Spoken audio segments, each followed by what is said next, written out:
G'day, this is Subaru's Great Australian Detour. Over the past, well, I won't even tell you how long, we've taken this, Subaru's all-new Solterra, the all-electric SUV, to different parts around the country. And of course, it's a bit like a song actually. There's been fantastic bits and then more normal bits. So we want to show you the best bits. Now this car, so you know, is an overseas pre-production model. So it's not the exact one that you might get, but if you do, these things you're about to see will be the things that you will want to do in it. I hope you enjoy it.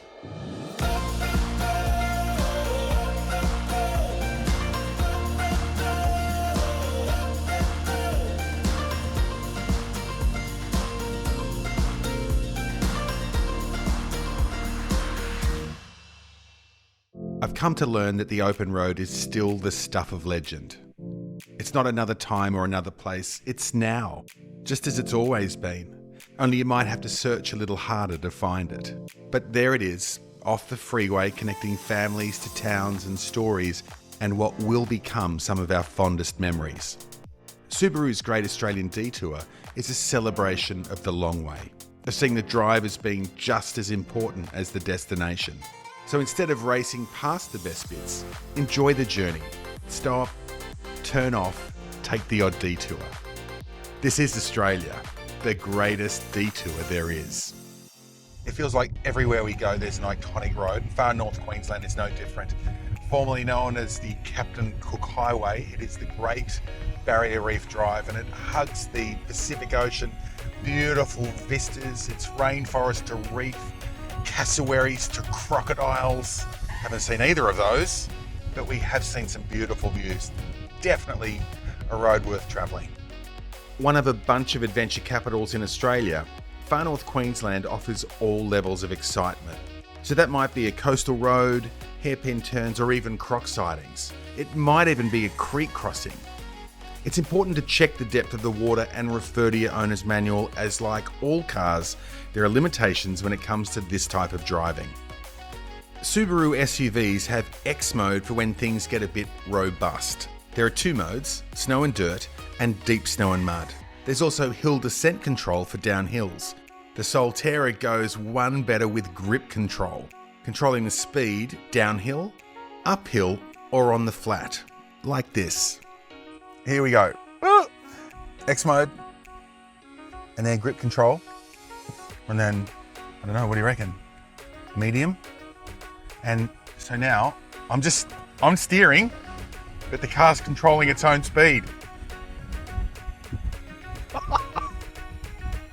How good! Listen to that. Oh man. And we did it! Your beauty! I knew we would, no doubt. Never any doubt. Whilst you could fill your boots at any number of Daintree restaurants, there's something special about finding your own feed. With a little help, of course. Link Walker runs Kuku Yalanji cultural tours from Kuya Beach, just east of Mossman.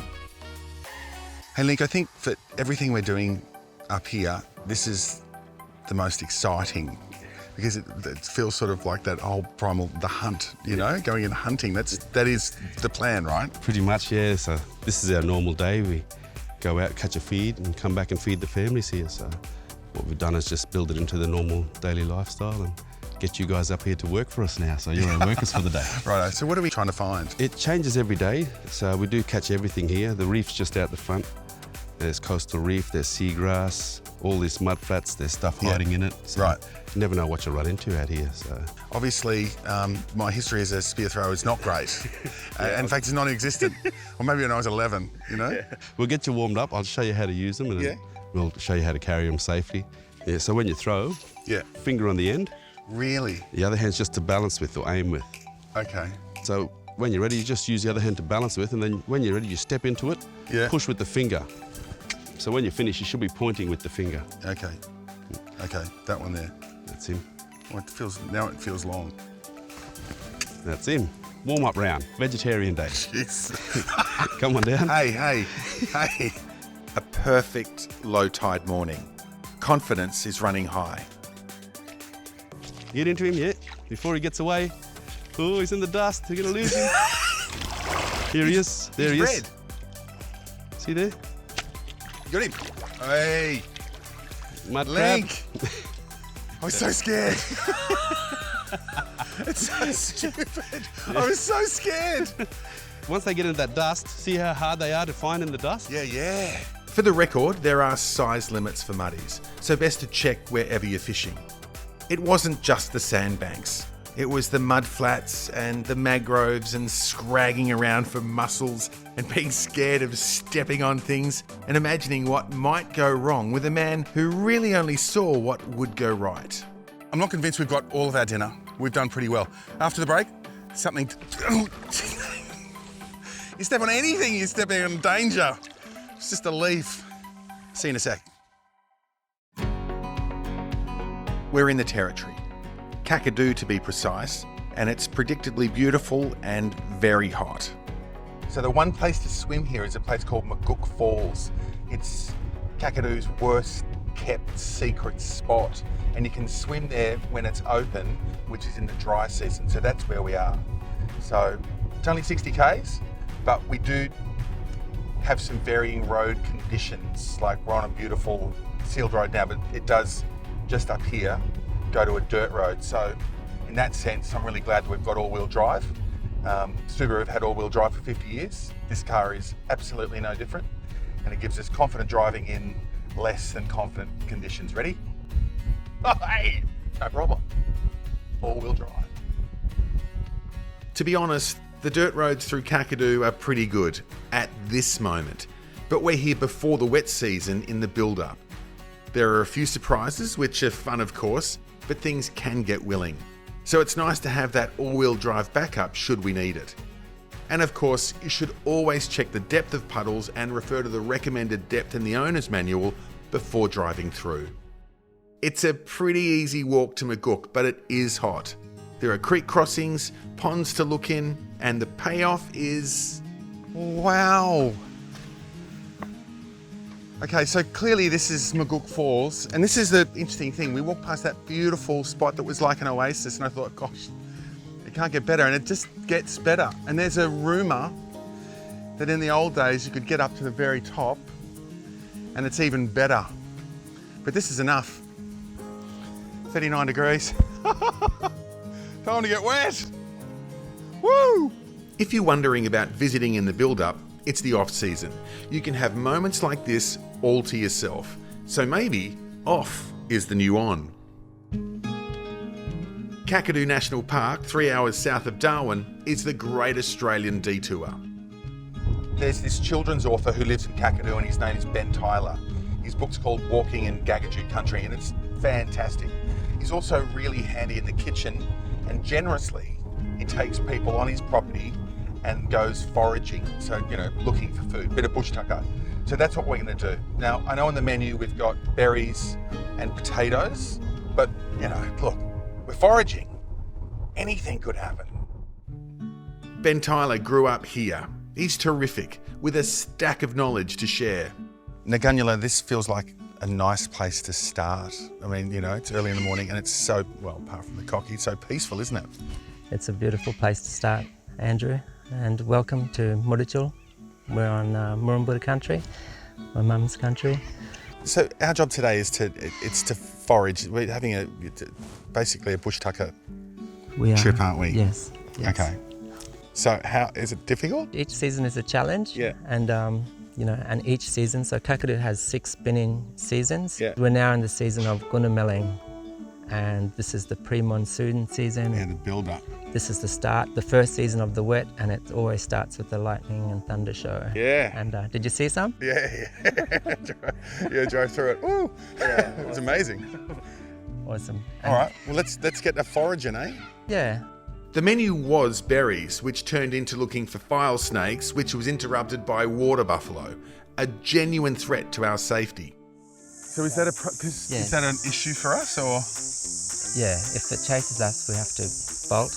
Right. Okay. But if it gets too close, just lie down flat on the ground, or climb a tree. So Tracy's just chucked a big.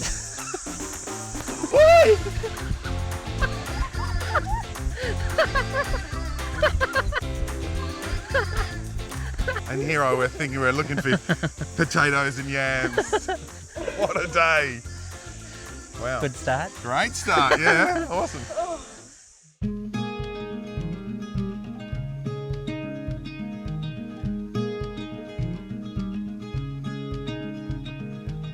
The time with Ben and Tracy helps me understand how surprising the entire Kakadu experience can be. You see, I thought we were looking for bush potatoes, which we did, but it was so much more than that, and it was so enjoyable. Nganyala, Ben, thank you very much. And I mean, I thought we were just doing this, but to get the crack at the snake and the buffalo, and it was just a great morning. So thanks very much. It's been amazing. Thank you, good. Andrew. Thanks, Tracy, as well. Yo, thank you, Algajok and Albagach. Thank you. What a stunning day. And we power on after the break.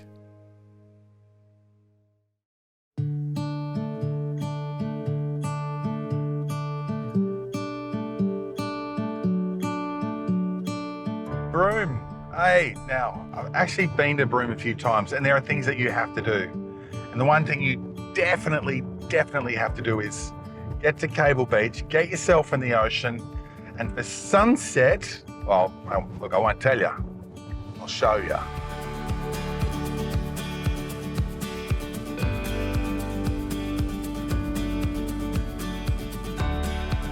This is an institution in Broome, a sunset camel ride on the beautiful Cable Beach. You've got to do it. It's one of those things you literally have to do.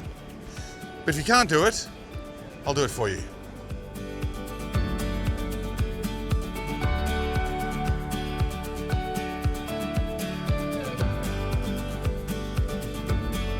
So this lady asked me, is this the backup for your Solterra? Hey? How's this gonna go plugging it in? It's the lady in the white.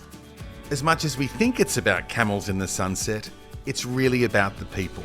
This is a genuine holiday experience. So the guy in the hat there, he's from Minnesota. This other bloke's from Perth. There's a Polish lady running along talking to her mum on, iChat or whatever it is, going, Mama, look. The two other ladies up there have quit their jobs and are doing this as a celebration. So it's definitely a Broome thing.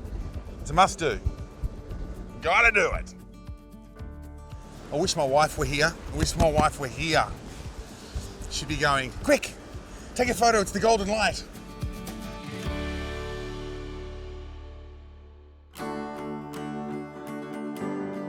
On a drive like this, you're gonna ask yourself lots of questions, big questions, life questions, and then smaller questions, like you'll be on the bitumen and you'll see the pin down, turn off to the right, that's the red dirt, and go, can I go down there? And well, the Solterra is an EV with capability. So you've got all-wheel drive. So that'll keep you on the road. And you've got your X mode should you need it. And then to cap it off, you've got ground clearance. And it's good ground clearance, just below the outback. So you put all those things together and the want to go and discover something new, and you've got a chance. Well, you've got more than a chance. And there's a lot to see. I mean, look at this. And now another question within the question. So a detour off the pin down into more pin down. And this is, wowza, James Price Point. So 35 Ks up the dirt road to this, it's this challenging thing for your eyes. It's the red dirt and the aqua and the blue sky and white puffy clouds.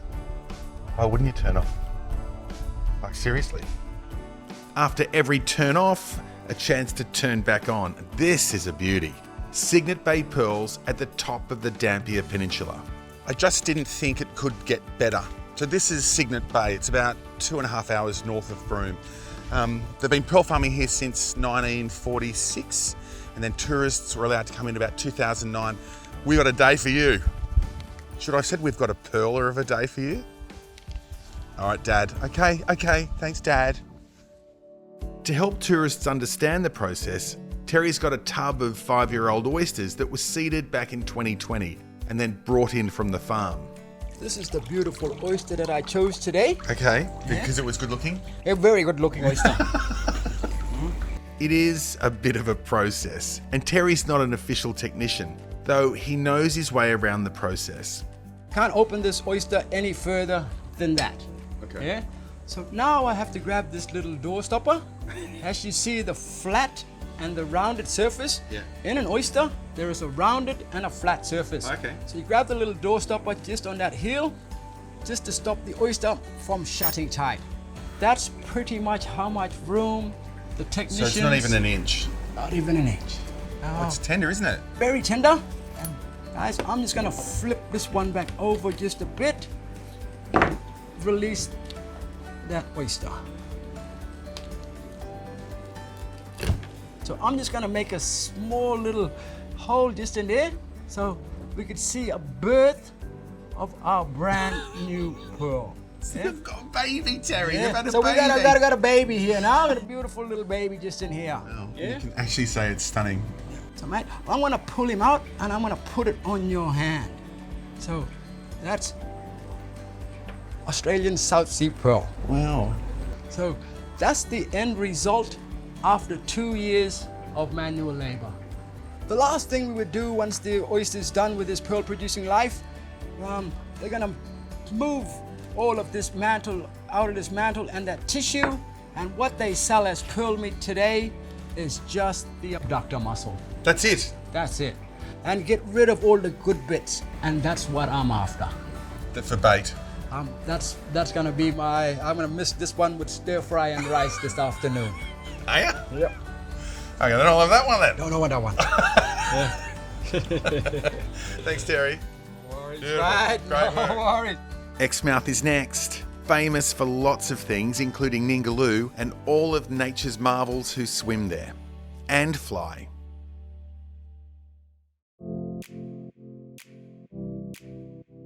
Hey, look, we're coming into Exmouth. Now, this is genuinely a fantasy destination for years. I think 32 years ago, I got as far as Monkey Mire and went, oh, Exmouth. Ningaloo Reef, before it was fancy and trendy. The whale sharks, you've got the manta rays, the whales that run up and down the coast. It's exotic. And it's literally the middle of nowhere, halfway up the state. So there's a lot to see. Hope you're ready. Maybe the best way to get it all in perspective is from above. Gav runs the scenic flights your mother warned you about. It's a microlight. If you can just imagine a motorbike with a 1200cc engine, a mast and a hang glider wing bolted on top. Right. Back in the day when they first started, they used to be nicknamed the Flying Lawnmower. Yeah. Because you used to have very similar engines on the back. Yeah, and I think that's why I'm feeling a level of trepidation about the experience, because it is a bit like a flying a flying go-kart. Yeah. Yeah, they're very safe, Andy. You're gonna have a wonderful time. Okay. It's a really cool way to All fly. right, so what will we... I know, look, literally, we're going to go over the canyon and Ningaloo's right there. Yeah, so our flight plan is to take you up over the canyons nice and high. Yeah. We'll fly across the Cape at 4,500 feet. Yeah. And we'll drop down onto the reef at Turquoise Bay, which is one of the most famous parts of the coastline here. Beautiful. Yeah. And if you have never seen it from above, just you wait, mate. You're going to love it. Okay. It's going to blow your mind. All right, well, Yeah. what do you reckon? Let's do it. Let's do Are it. you ready for this? All right, there we go. Tests and checks done. It's a climb to 4,000 feet and smooth air. We work our way across the peninsula to the Ningaloo side of town. Whether you'll see whale sharks or humpbacks or southern rights really depends on the season. But you are guaranteed a view verging on overwhelming. With the engine off, we just float above it. Peaceful, serene, even a lifetime highlight. And it's not yet 9 a.m. It's not noisy at all, right? And the view, and to see Ningaloo that way, like, you know, to look at it from the ground like we did in the colours, but to see it from that way was amazing. And just for the record, the takeoff, right? So the only way I can compare it is like when you pass a road train and there's that sense of exhilaration and fear when you go, I hope this goes, and then you just, and we're off. And it was just, it's like Jonathan Livingston's seagull. It's just floating. So it was beautiful. You've got to do that. 10 minutes from the emerald beaches and briny sea air is the Cape Range National Park. This is literally another world. On drives like this, you've got to fight the natural instinct to not turn off on the brown signs, because literally sometimes it might be 300 metres off, it might be a kilometre off. Amazing things like Cape Range National Park, and this is dead set like being in Flinders Ranges and Arizona and driving through a spaghetti western scene. Keep waiting for Clint Eastwood to stand up in the middle and go, "Bear, look." Actually, that'd be Ned Kelly. Anyway, you get the idea. Like, just see the brown signs, just take the detour. It's about exploring and finding a story to tell, and maybe the chance to go gadget things in the car. So the Solterra is like definitely it's a capable EV. This road is, you know, pretty challenging, but I've got all-wheel drive, I've got X mode, and then 2 modes of X mode, so dirt and snow, and then deep snow and mud. And then for a section like this, which is pretty towy, I put it in grip control and just go low grip control. And now the car is actually getting itself down the hill. It might go a little bit faster. There's 5 levels of it, so I can enjoy the ride. Sounds of nature. Get down there safely, it's great. And if I do get to a section of road which is too much, if, you know, it's beyond my ego, I can stop, go backwards. It's great. And it is great. The great state of Western Australia. A vast, beautiful wonderland with pretty much everything you can imagine, and I'll bet there are a few things you can't. An extraordinary drive. So why don't you leave me here while I think about Subaru's next Great Australian Detour.